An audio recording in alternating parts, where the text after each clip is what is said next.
Hi guys, आज हम लोग पढ़ने वाले हैं क्लास 10 का चैप्टर नंबर 1 जो कि है केमिकल रिएक्शन एंड इक्वेशन। तो पिछली बार मैंने आपको बुक फॉर्मेट में पढ़ाया था और अब मैं आपको पढ़ाने वाली हूँ नोट्स के फॉर्मेट में। तो ये मेरे हैंड रिटन नोट्स हैं जैसे कि आप देख सकते हो। सबसे पहले हम लोग देखेंगे कि व्हाट इज़ केमिकल रिएक्शन।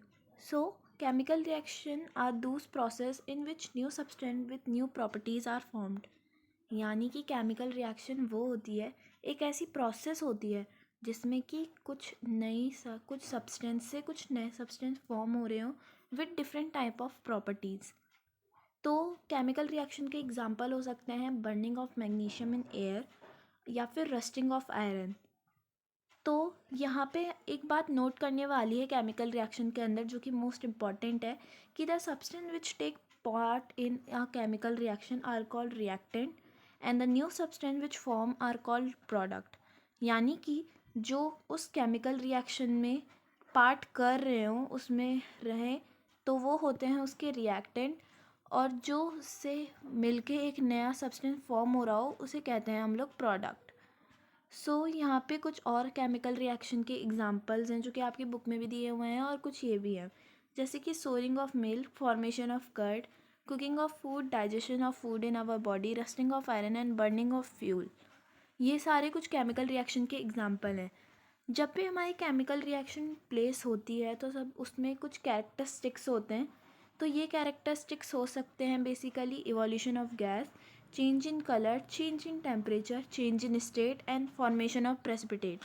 अब ये सब होते क्या है, अब हम इनको ब्रीफ में पढ़ते हैं इन द नेक्स्ट पेज। तो अब हम हमारा यहाँ पे पहली प्रॉपर्टी है जो कि केमिकल रिएक्शन की है, इवोल्यूशन ऑफ गैस। तो जब हम लोग एरोबिक सेलुलर रेस्पिरेशन करते हैं जो कि ह्यूमन बॉडी के अंदर होती है हमारी सांस लेने के टाइम, तो तब एनर्जी के साथ साथ गैस का भी रिलीज़ होती है, जैसे कि यहाँ पे carbon dioxide in the formation of this reactant बन रही है। और वैसे भी नीचे, जैसे कि नीचे यहाँ पे भी दिया हुआ है, यहाँ पे जिंक और डाइल्यूट सल्फरिक एसिड जब दोनों का मिक्सअप होता है तो यहाँ पे ये जो रिएक्शन हो रही है इसमें जो हाइड्रोजन होता है वो इवेपोरेट हो जाता है। Now our second property is change in colour. तो चेंज इन कलर में बेसिकली क्या होता है, इसके एग्जांपल हो सकते हैं कि जब आयरन में रस्टिंग हो जाती है, मतलब उसमें जंग लग जाती है, तो वो कैसे उसके कलर चेंज होके उसका ब्राउन हो जाता है, दैट्स कॉल्ड। और या फिर इसका दूसरा एग्जांपल हो सकता है कि जब सिट्रिक एसिड रिएक्ट करता है पर्पल पोटेशियम परमैंगनेट के साथ, तो जब जो उसका सॉल्यूशन होता है वो पर्पल कलर का जो होता है सॉल्यूशन, फिर वो बाद में जाके कलरलेस हो जाता है। तो ये हमारी सेकंड प्रॉपर्टी है जो कि हमें बताती है कि चेंज इन कलर भी होता है जब whenever a chemical reaction take place. तो अब हम पढ़ने वाले हैं अपनी थर्ड प्रॉपर्टी जो कि है चेंज इन टेम्परेचर। तो हमारे स्कूल के प्रैक्टिकल्स वगैरह में भी ये दे रखी है रिएक्शन की, मतलब जहाँ पे क्विक लाइम और वाटर के बीच में जब फॉर्मेशन होता है, जब ये दोनों रिएक्ट करते हैं आपस में, तो तब स्लेक लाइन फॉर्म होती है और जिसमें कि हीट भी इवॉल्व होती है। तो this is called also a rise in temperature and change in temperature का ये एक एग्जाम्पल हो सकता है। इसकी रिएक्शन ये है और ये एग्ज़ाम में आ सकती है, बहुत इंपॉर्टेंट रिएक्शन है। अब चेंज इन टेम्परेचर में दो टाइप की रिएक्शन होती है, exothermic reaction and endothermic reaction. तो ये दोनों रिएक्शन बेसिकली वो रिएक्शन होती हैं, in this reaction heat is evolve और temperature is increase, and in endothermic those reaction in which the heat is absorbed are called endothermic reaction. यानी कि exothermic reactions होती हैं उसमें हीट और टेम्परेचर इंक्रीज़ होता है, जबकि जो एंडोथर्मिक होती हैं उनमें टेम्परेचर डिक्रीज़ होता है क्योंकि वो अपने अंदर एनर्जी को लेता है एंडोथर्मिक, और जो एक्सोथर्मिक होता है वो अपने अंदर से रिलीज़ करता है एनर्जी को। यहाँ पे एंडोथर्मिक का एक रिएक्शन का एग्जांपल हो गया यहाँ पे बेरियम हाइड्रोक्साइड और अमोनियम क्लोराइड का, जो कि बाद में बेरियम क्लोराइड अमोनिया और वाटर बनाते हैं और जिससे बहुत ज़्यादा हाई टेम्परेचर भी होता है। तो यहाँ पे ये एक एग्जांपल हो गया एक्सोथर्मिक रिएक्शन का।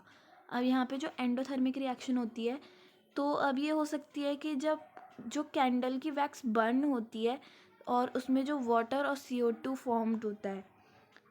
Now wax is solid, water is liquid and C2 और इज गैस। यानी कि यहाँ पे एक ठंडी रिएक्शन भी होती है तो ये आपका रिएक्शन हो गई एंडोथर्मिक रिएक्शन। तो अब हमारी फिफ्थ जो कि हमारी रिएक्शन है वो है फॉर्मेशन ऑफ प्रेसिपिटेट। तो यहाँ पे फॉर्मेशन ऑफ प्रेसिपिटेट होता है एक सॉलिड प्रोडक्ट का फॉर्म होना।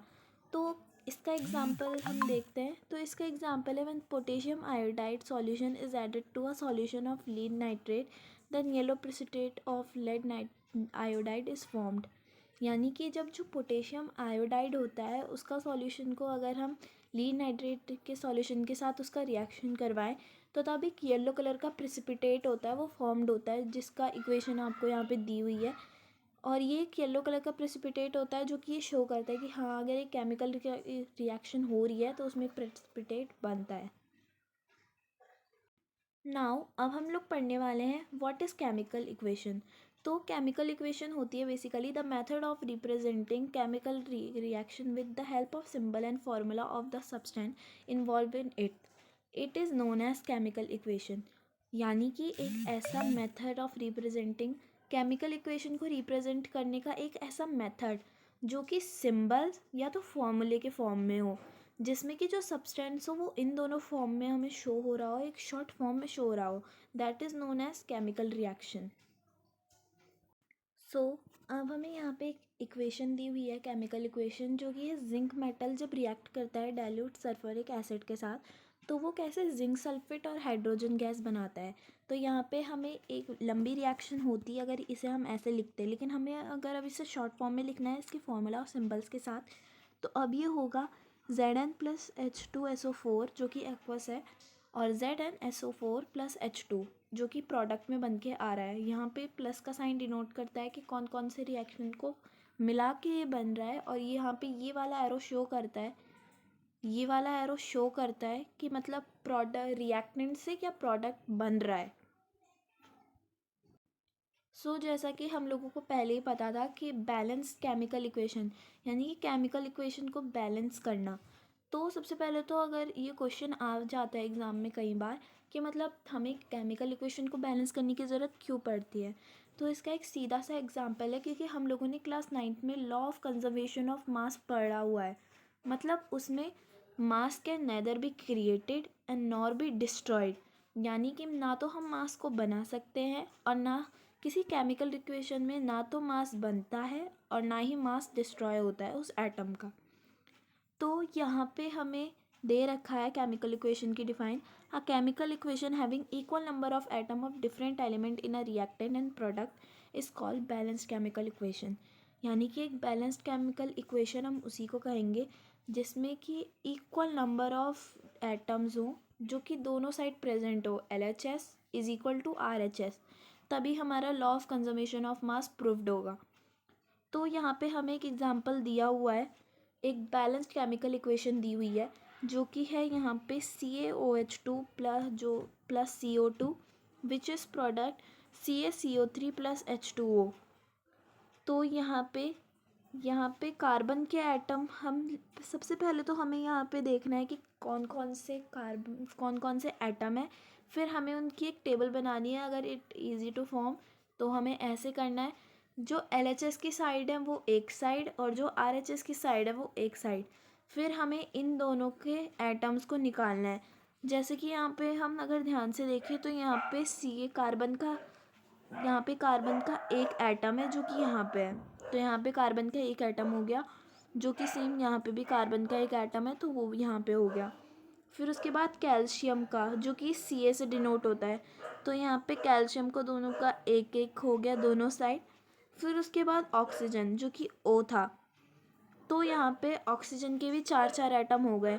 यहाँ पे ऑक्सीजन OH के साथ था तो यहाँ पे 2, एंड यहाँ पे कार्बन डाइऑक्साइड के साथ था तो LHS की साइड 4, और यहाँ पे ऑक्सीजन 3 था और H2O के साथ भी एक था तो यहाँ पे 4। फिर उसके बाद हाइड्रोजन यहाँ पे 2 बचा और यहाँ पे सेम इधर की साइड को भी 2 बचा, तो यहाँ पे ये हमारी केमिकल इक्वेशन बैलेंस्ड हो गई।